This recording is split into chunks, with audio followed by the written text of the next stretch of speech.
지난 시간에 이어 이번에는 국민대학교 이제 국어 문제를 한번 분석해 볼게요. 어떻게 문제를 만들었느냐. 그리고 그 문제에 대해서 우리가 준비를 할 때 어떻게 공부할 것인가가 관건이죠. 예. 자, 결론부터 말씀을 드리면은 가천대를 중심으로 한 제시문에서 찾아 쓰시오라는 제시문을 분석하고 제시문을 요약하는 그 공부 방법은 바뀌지 않아요. 다르지가 않아요. 단 하나 추가되는 게 있는데요. 국문대 문제에서 대부분의 문제가 찾아 쓰시오예요. 가천대랑 다르지 않아요. 다만 서술하시오가 출제가 됐죠. 50자, 100자. 그러니까 서술하시오에 대한 훈련만 좀 더 하면 되는 거예요. 물론 제시문이 현재 국민대학교 여기 이 학교가 예상 문제를 냈던 10문제가 있죠. 그렇죠? 그 문제 안에는 EBS가 있기도 하고 교과서 있기도 하고 그래요. 그러니까 비연계가 있는 거죠. 그렇죠?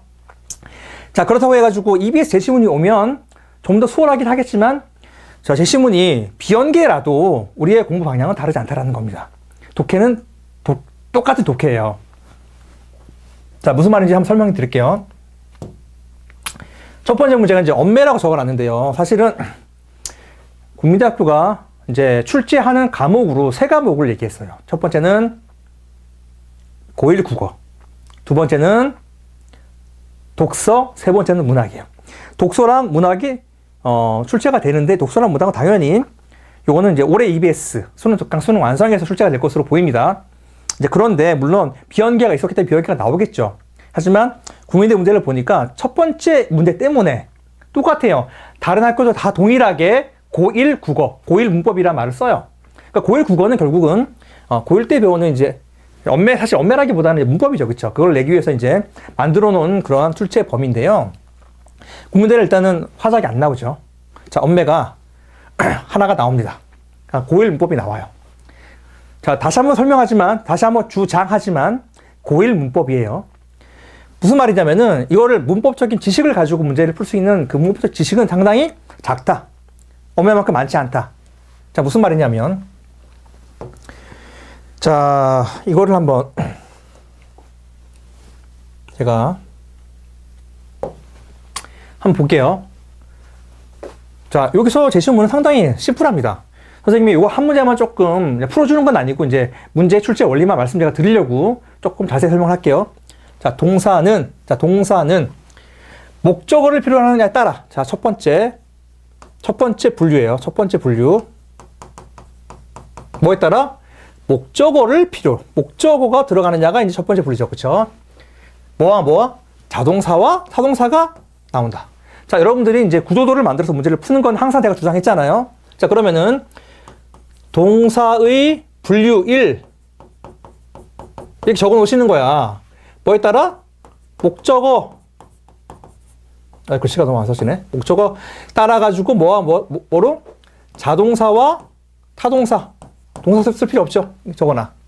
그리고 자동사는 녹다와 같이 움직임이 주어에만 미치는 동사로 목적어를 필요로 하지 않는다. 그래서 얘는 목적어가 필요 없어. 타동사는 목적어가 필요해. 이렇게 설명하는 거죠. 항상 모든 글은 첫 번째가 주장 또는 주제 또는 가장 강조하는 부분이 나오고 그 다음부터는 설명이에요. 상세하죠. 그렇죠? 이에 비해 타동사는 움직임이 주어 이외에 목적어에도 미쳐 주어는 물론 목적어를 필요로 한다. 그리고 하나의 동사가 동일한 의미로 자동사, 타동사가 쓰이는 경우도 있다. 그런 경우도 있다. 그렇죠?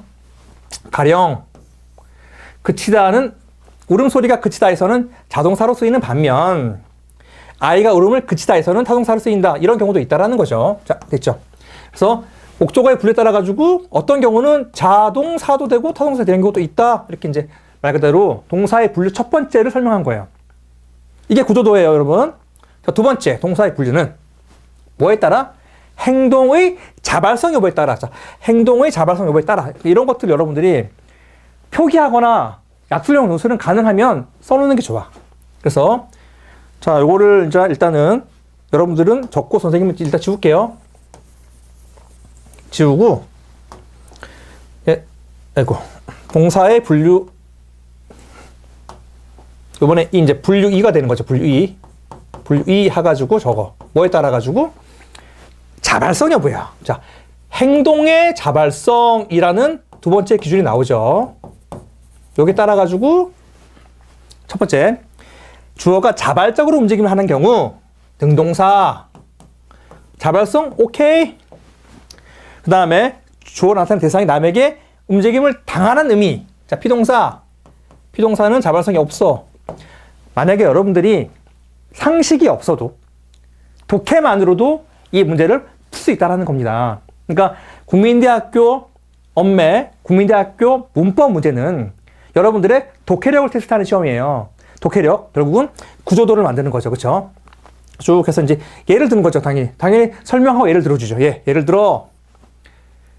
자, 설명했어요. 자, 그 다음에 쭉 나와 있으면 문제 푸는 전혀 문제 없죠. 자, 그 다음에 동사를 아이가 밥을 먹다. 자, 이제 이거 세 번째 분류예요. 세 번째 분류. 여기 이제 예를 들어주면 돼요. 여기다. 예를 들어줘요. 예를 들어주면 끝이에요. 그 다음에 분류 3 해가지고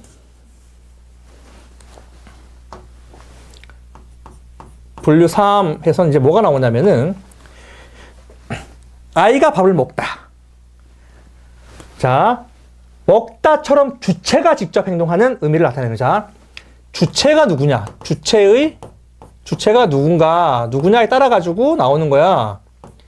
이때는 뭐가 나오냐면은 주체가 직접 행동하는 주동사. 이거는 주체가 직접 본인이야, 본인. 그죠? 그 다음에 엄마가 아이에게 밥을 먹이다와 같이 다른 사람으로 하여금 사동사. 그래서 이거는 이제 다른 사람이죠. 다른 이해가 되는 거죠. 그러니까 이렇게 세 가지로 분류한다가 이 글의 제일 중요한 주장 또는 이 주제어가 되는 거고요. 거기에 따라 가지고 문제를 만들었어요. 가로넣기. 요 구도만 잘 만들면 문제가 풀리죠. 하고 싶은 얘기는 뭐냐면요, 여러분. 여러분들이 엄배를 위해서 따로 어떤 문법적인 지식을 고3 문법을 공부할 필요가 없다라는 것입니다. 뭐냐? 기본적인 배경 지식이 있으면 좋지만 없더라도 독해만으로도 문제를 풀 수 있다는 것을 제가 설명한 겁니다. 됐죠? 자, 그 다음에 이제 국민대가 가천대랑 다른 내용 설명을 드려야 되는데, 이제 여기는 제가 일부러 두 번째 문장을 맨 뒤로 돌렸어요. 왜냐면은 두 번째 문제가 상당히 특이했기 때문에. 자, 가천대는 아예 다른 방식이었기 때문에 그거는 제가 뒤에 설명할게요. 자, 두 번째 문제 볼게요.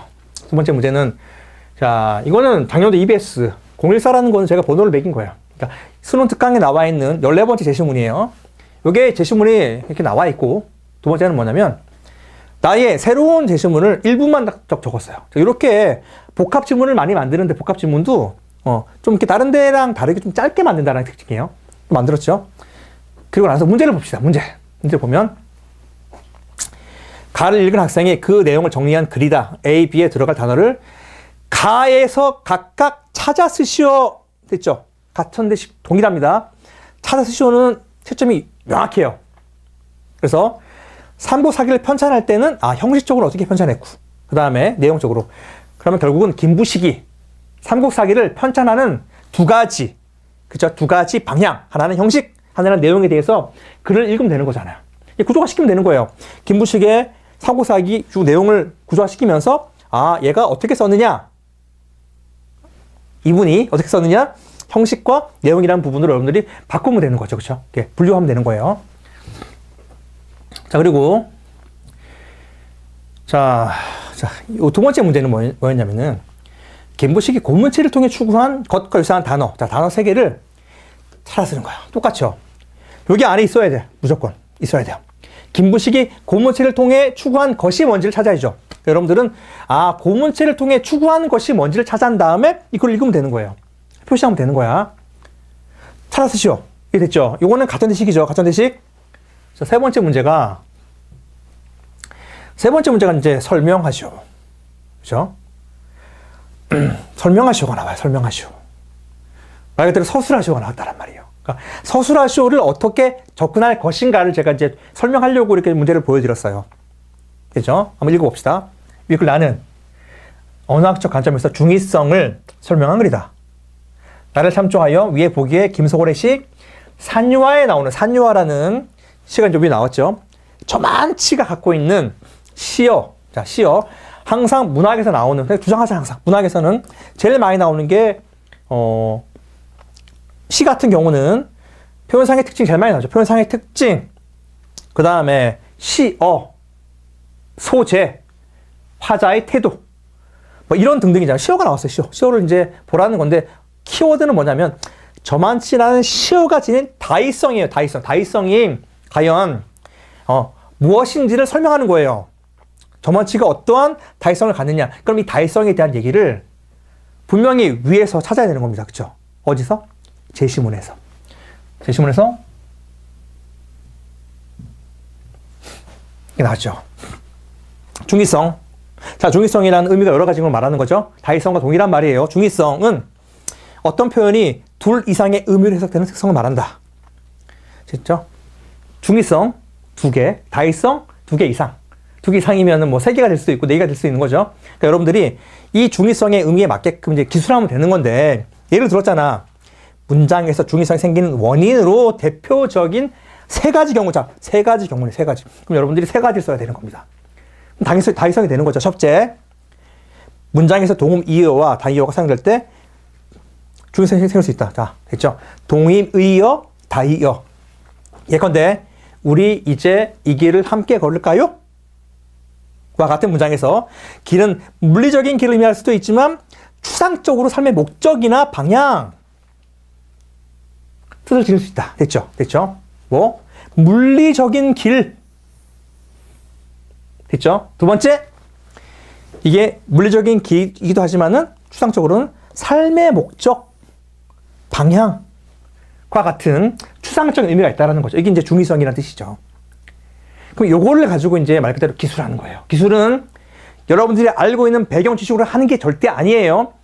여러분 약수적 논술의 기술, 서술은 철저히 제시문에 나와 있는 키워드를 활용해야지만 점수를 얻어요. 그렇게 문제를 만들기 때문에 그래요.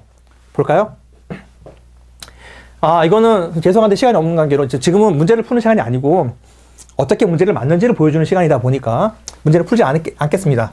그래서 이거는 여기 맞춰가지고 여러분들이 독해를 한번 하시고 키워드를 잘 정리하세요. 구조도를 만드세요. 그러니까 이 문제가 나오는 게 아니라 여러분들이 어떻게 이제 말 그대로 문제를 풀 것인가에 대한 훈련으로 구조도를 만드는 거야. 여기 쭉 나와 있고, 자, 여기서 중의성, 다의성을 설명한 글이다. 나를 참조하여 반드시 나에 있는 키워드를 쓰라는 거예요. 그래서 저만치라는 이 말 그대로 거리가 느껴지죠. 그렇죠? 물리적 거리죠. 뭐 심정적 거리. 그 다음에 뭐 사상적 거리. 그러니까 이 저만치라는 여러분들이 그 거리를 쓸 때 이러한 용어를 그대로 쓰면 되는 거예요. 아까 나왔잖아. 물리적이란 말이 나왔고 또 뭐라고 나왔었더라. 그죠. 삶의 목적이나 방향과 같은 뜻을 지닐 수도 있기 때문이다. 이렇게 나와 있잖아요. 그죠? 그러니까 그런 글들을 쓰면 되는 거예요. 물리적, 여기 답은 뭐라고 적혀 있습니까? 답은. 그죠? 심리적, 사상적. 내가 말한 말 그대로네. 그죠? 이런 거리들을, 여러분들이 이제, 다양하게 나온다는 말만 쓰면 되는 거예요. 중요한 키워드는 물리적, 그리고 심리적, 또는 뭐 사상적. 이런 글들이, 이런 키워드가 들어가면 되는 거죠. 그죠? 3가지라고 말했기 때문에 3가지를 쓰면 되는 겁니다. 그러니까, 그렇게만 써야 점수를 얻는 거예요. 잘 기억하시고. 자, 요거보다는 뒤에 서술하시오로 만든 아주 대표적인 문제가 뒤에 나오거든요. 그건 좀 더 설명할게요. 자, 빨리 봅시다. 이것도 이제 EBS 문제 제시문이고요. 자, 비예술과 대비되는 예술에 상응하는 용어를 다 쓰죠. 됐죠? 그러니까 비예술과 예술이라는 것을 구조화시켜야 돼요. 됐죠? 천동설에 대응하는 예술사적 용어. 자, 이것도 마찬가지로 이것도 예술사적 용어를 찾아 쓰는 거예요. 찾아 쓰시오. 됐죠? 그러니까 가천대랑 다르지가 않다라는 걸 제가 설명드리는 겁니다. 이번에는 이제 칸트. 이것도 EBS 제시문이죠. 26번. 자, 국민대 문제는 독서가 많이 나와요. 독서를 상당히 많이 냈어요. 결국은 독해력을 보겠다는 거죠. 독해력. 독해력은 여러분들 추상적 어떤 여러분들의 사고를 테스트하는 게 아니고요. 추리력도 아니에요. 추리력도 아니고 결국은 뭐냐? 사실적 이해를 제대로 평가하겠다라는 겁니다. 사실적 이해가 가장 핵심이니까. 이것도 여러분들이 잘 정리하시면 되고요. 문제 볼까? 빨리 볼게, 빨리. 문제. 기억에 들어갈 말을 한 문장 쓰시죠. 이것도 이제 서술 나왔죠. 그쵸? 기억에 들어갈 말을 쓸 때는 항상 앞뒤 문맥을 잘 따지면 되는 거고, 이거 빨리 넘어가겠습니다. 이런 것도 쉬운 거니까 넘어갈게요. 이것도 마찬가지로 윗글에서 찾아 쓰셔 나왔죠. 자, 이것도 마찬가지로 기억 들어갈 말을 찾아 쓰시오. 독해력이에요, 독해력. 사실적 이해. 요약 잘하면 되는 거예요. 다 독서 문제죠.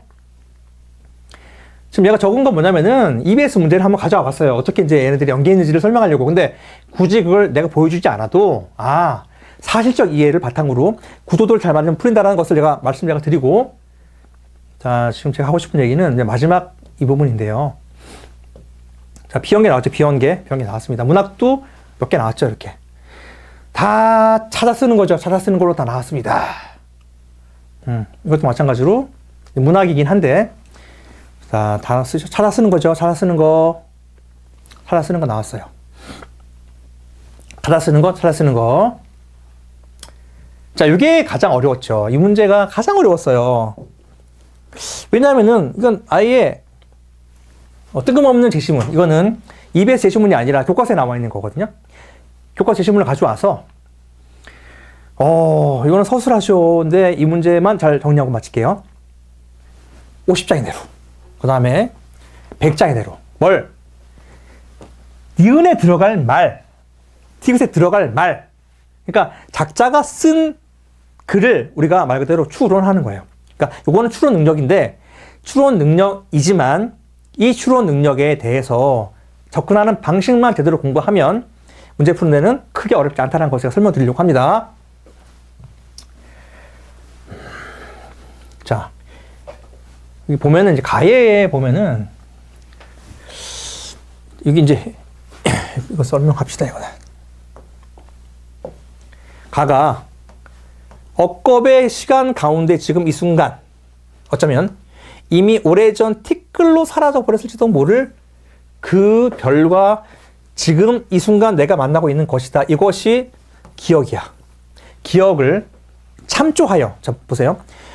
억겁의 시간 가운데 우리가 지금 만나는데 우리는 사라져 버렸을지도 모르겠지만은 우리가 만나고 있다. 엄청난 확률로 우리가 만나고 있다라고 이제 일단 이 사람이 주장을 한 거예요. 그리고 문제를 봅시다. 문제. 자, 니은에 들어갈 말이에요. 니은. 즉 뒤에 들어가는 여기 들어갈 말이에요.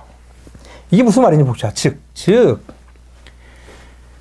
여러분 알겠지만 즉이라는 말이 엄청난 핵심 연결어 키워드가 되는 거죠. 그렇죠? 즉이라는 말은 A equal B가 되는 거예요.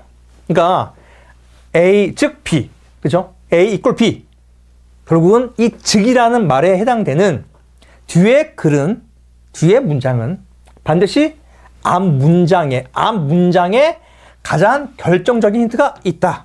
그래서 여러분들이 이걸 읽어야 돼. 우주가 시작하고 팽창하고 별과 행성이 만들어지고 은하가 탄생하고, 하지만 평화로워 보이는 우주엔 이렇게 무기물 외에는 다른 어떤 숨쉬는 것은 있을 수 없다. 생명이 없는 우주가 되는 것이다. 이렇게 해서 정리했어요. 그러니까 여러분들이 즉 앞에 있는 글과 그 다음에 뒤에 있는 글과 그리고 아까 말했던 기억과 통합시켜서 글을 쓰면 되는 거예요. 그래서 이런 문제를 풀 때 사실은 여러분들이 가능하면 키워드를 정리하면서 그 키워드를 그대로 쓰는 게 좋은데, 아시겠지만 이거는 여러분 이 문제를 내는 목적은 틀리라고 내는 거예요. 그렇잖아. 변별도를 위해서 내는 겁니다. 그러니까 이 문제를 풀 수 있으면 좋지만 못 풀어도 다른 문제를 잘 풀면 이제 합격한다는 것을 일단 먼저 위안을 삼고요. 대부분 아직 다 틀렸을 것입니다. 하지만 여러분들이 공부할 때는 반드시 이렇게 앞뒤 문맥을 통해서 제시문을 가져오는 게 중요합니다. 이 답이 뭐더라 이게? 답을 잠깐 볼게요. 답을 보면 저는 70억 지구 인구는 모두 한 별의 흔적을 공유하고 있다. 한 별의 흔적을 공유하고 있다. 이게 한 별의 흔적을 공유하고 있다라는 말은 자, 여기보다는 기억에 더 많이 설명되어 있죠. 그쵸? 기억에.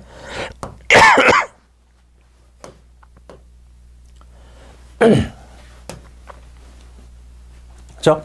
억겁의 시간 가운데 지금 이 순간 어쩜 이미 오래전 티끌로 사라져 버렸을지도 모를 그 별과 지금 이 순간 내가 만나고 있다.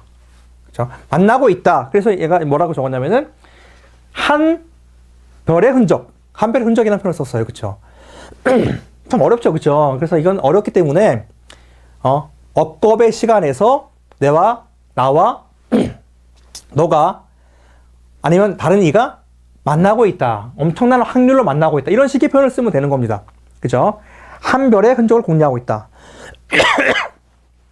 이렇게 답을 쓸 수 있는 사람이 얼마나 되겠습니까? 이거는 저는 솔직하게 말하면 학생 입장에서는 정답을 그대로 쓰기 어렵다고 저는 판단하고 있어요. 무슨 말이야? 선생님이 이거 답을 외워가지고 설명할 수 있죠. 그러나 그거는 말 그대로 보여주기지 않아요. 그렇죠? 실제 시험장에서 여러분들이 답을 쓸 때는 반드시 기억에 있는 키워드를 가지고 또는 즉 앞 뒤에 있는 키워드를 가지고 쓰는 것이 원래 맞는 겁니다. 두 번째 문제 볼게요. 이번에는 이제 디귿과 리을인데요. 리을을 참고하여 뒤에 들어갈 말 잘 들어야 돼요. 이거는 여러분들이 구조도를 만들고 요약하는 건 당연히 그대로 해야 되고, 자 볼게요. 자연의 섭리가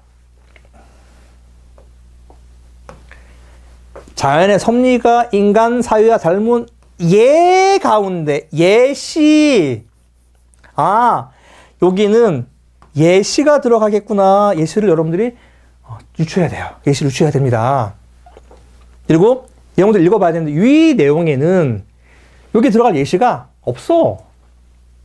그래서 이거는 추리 능력이에요. 다만 여러분들이 예를 써야 됩니다.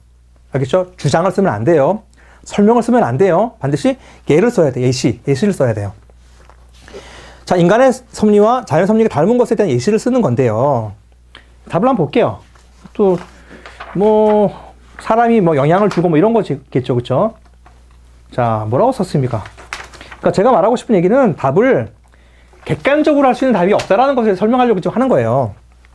자, 다음으로 이룩한 재화, 기술, 지식, 능력 등을 아낌없이 사회와 나누는 사람들. 이런 답을 누가 쓸 수 있겠어요? 확실한 것은 이제 예시로서 사회에 기여한다. 그렇죠? 내가 알고 있는 지식, 내가 알고 있는 재물, 내가 갖고 있는 어떤 것들을 이렇게 나눠준다라는 것이 들어가야 되겠죠. 자연이 그렇게 하듯이. 어떻게? 자연은 대가를 바라지 않고 하듯이. 이런 내용들이 들어가면 되겠죠. 자, 결론할게요. 국민대 논술 대부분의 문제가 제시문을 잘 요약하면 문제가 풀립니다. 그리고 왜 그러냐면은 찾아 쓰는 게 대부분의 문제이기 때문에 그래요. 다만 몇몇 이게 서술하시오 문제가 있는데 서술하시오의 단서도 동일하게 제시문에 있는 키워드를 활용하는 게 좋으나 이 문제처럼 제시문에 있는 키워드가 아닌 답을 쓰게끔 만드는 이건 약간 일반 논술과 비슷하죠. 그렇죠? 이런 문제가 섞여 나온다. 근데 이 문제를 위해서 여러분들이 무엇을 준비하겠습니까?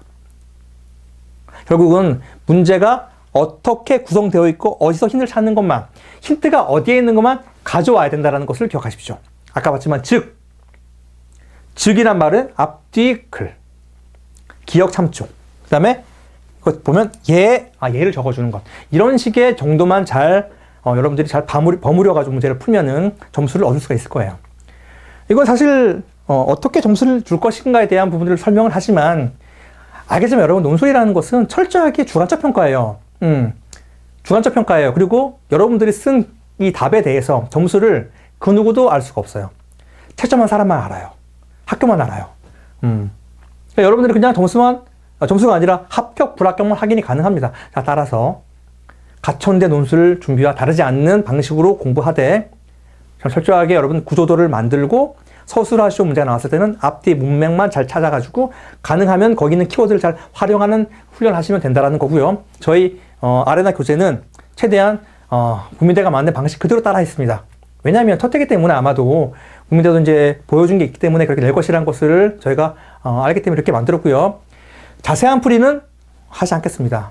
아시겠지만 이 문제가 안 나오거든요. 어떻게 공부를 해야 될지가 중요하기 때문에 여러분들의 공부 방식이 무엇인지를 설명하고 이제 오늘 이 국민대학교 문제 출제 원리와 학습법에 대한 부분들을 이제 마칠게요. 자, 나머지 시간에는 최대한 여러분들 EBS 공부를 많이 하시면 좋을 것 같습니다. 자, 마칠게요.